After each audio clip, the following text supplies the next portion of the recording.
Мен осы қондырғыда ашылғалы бері 2013 жылдан бері қызмет етемін. Біздің мақсатымыз өндірістен келген ілеспе газды дайындап, өзіміздің қажеттілігімізге және Мақат Сағыз елді мекендеріне тұтынуға, пайдалануға жібереміз. Қазіргі таңда қондырғымызда 12 адам жұмыс жасаймыз, 6 компрессорлар машинисі, 4 газ жинақтау операторы және 2 инженер қызметкері жұмыс атқарамыз. Қондырғымыздың тоқтаусыз жұмыс жасауына байланысты 2 ауысыммен жұмыс жасайды, күндізгі және түнгі ауысымда. Мұнай дайындау, тасымалдау цехынан келген газымыз бізге бірінші кіріс сепараторына кіреді мына жерде.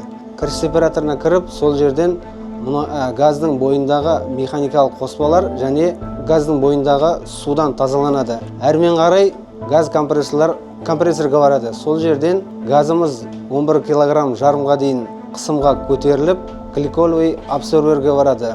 Абсорберге барған кезде газымыз триэтилен гликол арқылы тазаланып, кептіріліп, дайын тауарлы газ шығады ол жерден.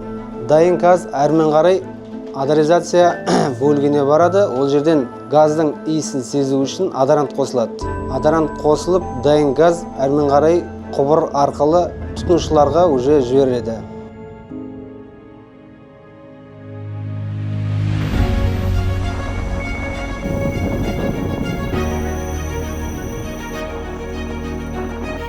Мұна ұңғымалардың жұмысын тексеріп, күнделікті тұрақты жұмыс істеуін қамтамасыз ету біздің жұмысымыз.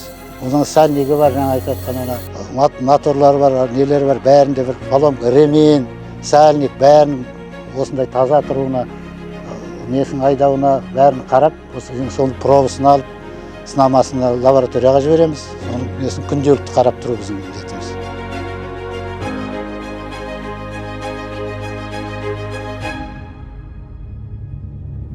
Мен осы салада лаборант болып еңбек етіп жатырмын. Қазіргі зертханада біз мұнайдың сапасын айырамыз. Мұнайдың сапасында 5 түрлі компоненттер бар. Сол компоненттің суын, тұзын, тығыздығын, механикалық қоспаларын, тұтқырлықтарын жасаймыз. Сапамызды өте жоғары деңгейде жасаймыз. Сол дайындалған сапаны үш жерден концентрациялға айдайды.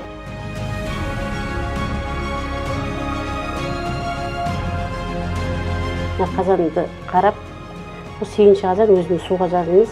Өндірілген мұнаймен келген ілеспе суды біздер қайта кері айналдырып жерге айдаймыз. Себебі біздің жұмысымыз жер асты қабатын сақтап отыру. Қарап отырып, қадағалап 2 сағат замеріміз жазып отырамыз. Мысалы 20-ға жуықты өзіміздің найтатын скважиналарымыз бар. Енді оған біздер мына бірінші, екінші, үшінші бөлімше бар. Сол арқаға аралаймыз. Жаңа соған айдалады. Сол бөлімшеге арқылы скважиналарға жер асты қысымын, қабат қысымын сақтап отыру біздің басты міндетіміз.